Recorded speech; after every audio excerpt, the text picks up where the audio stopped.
Assalamualaikum warahmatullahi wabarakatuh. Om Swastiastu, Namo Buddhaya, salam kebajikan sahabat-sahabat dimanapun juga berada.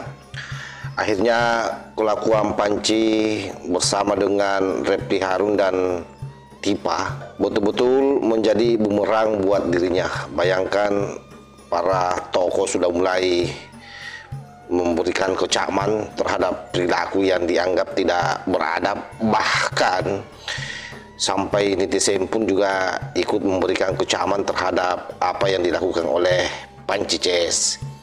Oleh karena itu sahabat-sahabat sekalian, bagi kita yang memiliki kultur ketimuran, memang sangat kecewa dengan apa yang dilakukan oleh Tipa ya, terlepas dengan kelakuan-kelakuannya selama ini terkait ijazah palsu, tapi kali ini memang betul-betul semakin memperlihatkan kebiadabannya. Dan saya kira tidak ada kata lain yang pantas disematkan kepada mereka semua ini adalah orang-orang yang tidak beradab, bahkan tidak ada lagi kata-kata di atasnya selain mereka ini masuk dalam kategori kelidung. Apa itu kelidung? Ya, keludai dungu. Seperti apa pernyataan dari tokoh Demokrat yang merupakan tim sukses SBY di masanya yang juga sangat akrab dengan almarhumah ibunda Pak Jokowi. Ini coba kita lihat videonya. Iya, kurang lebihnya adiknya itu, karena saya tidak paham betul ini mukanya. Jangan dikurang, jangan dilebihin. Iya. Kita nggak nawar soalnya. Iya. Oke, masa-masa kuliah sudah. Joko Widodo merupakan lulusan dari Universitas Gadjah Mada. Universitas tersebut terletak di daerah istimewa Yogyakarta. Joko Widodo pada saat itu di UGM mengambil jurusan kehutanan pada Fakultas Kehutanan. Jadi tahu kan? Kuliah pada tahun 1980 dan lulus pada 1985. Pada saat kuliah, Joko Widodo belajar tentang struktur kayu, pemanfaatan dan teknologinya. Beliau berhasil menyelesaikan pendidikannya dengan judul skripsi studi tentang pola konsumsi kayu lapis pada pemakaian akhir di Kodia Surakarta dengan meraih gelar insinyur. Selain kuliah, beliau juga tercatat aktif sebagai anggota Mapala Silvagama, unit kegiatan mahasiswa pencinta alam di fakultasnya. Joko Widodo juga sering melakukan pendakian ke gunung-gunung yang ada di Indonesia bersama teman-temannya. Pada saat kuliah, Joko Widodo memiliki kebiasaan jarang mencatat saat perkuliahan, tapi beliau memiliki inteligensi yang bagus. Setelah lulus pada 1985, beliau bekerja di BUMN PT Kertas Scrap Aceh dan ditempatkan di area hutan pinus Merkusi di dataran tinggi Gayo Aceh Tengah ya. Mulai tahun berapa dia nggak tahu ya, karena Desember kan lulusnya, berarti cepat banget ya, dari November langsung November ya. Oke.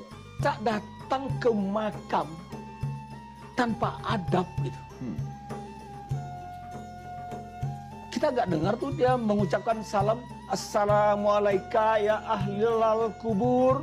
Nah, ini bukanlah ibu kandung dari Joko Widodo. Jadi ada ibu lagi. Nah, kalau kita merujuk kepada katanya beliau ini ibu sambungan.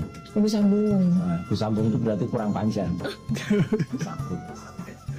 Yang dilakukan oleh orang-orang ini, maaf kalau saya katakan kalian itu, aduh, gimana ya? Apa kata-kata yang paling buruk saya ingin katakan buat dia selain dungu gitu? Itulah. Ya, itu yang paling tepat malah. Iya, itulah dia gitu. Bayangkan. Kalau lebih halusnya suul adab, nggak punya adab gitu, nggak Dia, adab yang buruk. jadi gini, mereka datang ke sana itu dengan label orang terdidik. Ada yang profesor, ada yang doktor, mengaku pengamat, mengaku peneliti, mengaku akademisi. Masa datang ke makam tanpa adab gitu. Kita nggak dengar tuh dia mengucapkan salam, assalamualaikum ya ahlal kubur. Nggak ada. Agama apa yang mereka peluk? Kalau mereka berbusana seperti itu, kita tahu dia adalah agama penganut agama Muslim, agama Islam. Tapi adabnya, mereka orang berilmu, tidak punya adab.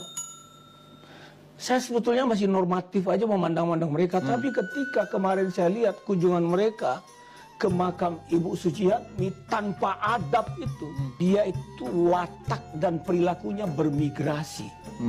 Kenapa dia tidak lagi seperti orang yang dulu saya kenal? Gitu.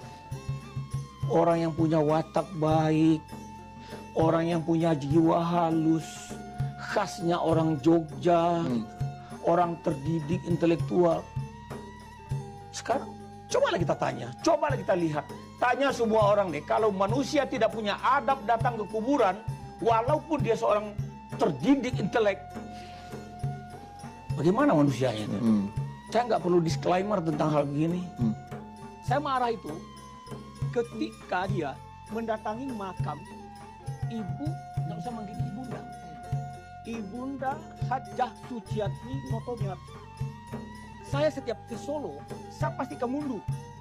Mundu itu adalah makamnya keluarga Pak Jokowi, memang di luar dari kota Solo. Kira-kira setengah jam perjalanan lah. Yang mereka ngumpul-ngumpul, yang baca ini segala macam. Jadi saya marah. Dalam pemahaman saya yang saya mengenal Ibu Suciatmi dari tahun 2004 akhir. Banyak hal yang sangat mulia patut kita tauladani dari beliau. Pak Jokowi sudah jadi wali kota? Belum, baru akan. Baru akan, kan dia jadi wali kota 2005. Oke. Ya. Baru akan. Jadi waktu itu Bang Darja sebagai ketua relawan SBJK dalam rangka persiapan Pilkada 2000 Solo, Kota Solo, Kota Surakarta. Jadi saya mengenal puasa seorang ibu yang berlangsung dari saya kenal beliau 2004 sampai menjelang wafatnya beliau, puasa Senin Kamis dan ini seorang Ibunda Hajah Suciatmi Notomiarto. Begitu mulianya orang. Begitu mulia. Orang baik banget. Saya boleh bertaruh. Siapa saja yang bertemu dengan Ibu Suciatmi, pasti pikiran, hati dan matanya sama dengan yang saya alami. Patut ditauladani oleh ibu-ibu, oleh gadis-gadis kita, oleh perempuan-perempuan, oleh istri-istri kita. Brengsek, bajingan. Saya kira itu dua kata yang tepat untuk menyematkan situasi yang sangat luar biasa ini. Saya kira keluarga Pak Jokowi harus segera bertindak, atau aparat ya, melihat situasi ini. Ada sekelompok dugong, saya anggap ini dugong ya, bukan manusia. Mereka mengkoyok-koyok kuburan, mengganggu-ganggu kuburan keluarga Pak Jokowi. Ada apa? Hei bajingan, dalam hal apa, dalam situasi demokrasi, berbeda warna, berbeda pendapat, berbeda pikiran, suka tidak suka, senang tidak senang, itu saya anggap hal biasa ya. Tapi kalau kamu sampai mengganggu kuburan keluarga orang, ini sudah mencapai titik terendah adab dan keberadaban kita sebagai manusia. Saya melihat video itu dan saya tidak selesaikan dengan apa saya tonton, tidak selesai ya. Dan itu sudah viral di media sosial. Saya tidak sanggup, kawan-kawan, itu sangat kacau sekali. Malu saya melihatnya, melihat diri saya sebagai manusia. Harusnya penegak hukum menyikapi itu dengan apapun itu sahabat, yang pasti bahwa kelakuan di Pak CS memang perilaku yang sangat kurang ajar.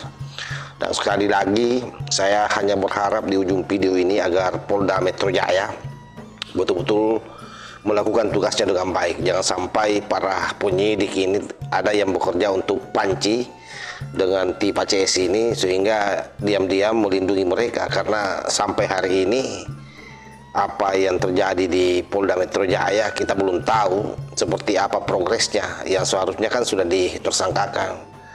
Karena itulah kenapa mereka berulah, mereka melakukan hal-hal yang sudah di luar nalar seperti ini karena merasa dia dilindungi. Nah, saya kira demikian sahabat ya, mudah-mudahan ada manfaatnya. Wallahul muwaffiq ila aqwamit thoriq. Wassalamualaikum warahmatullahi wabarakatuh.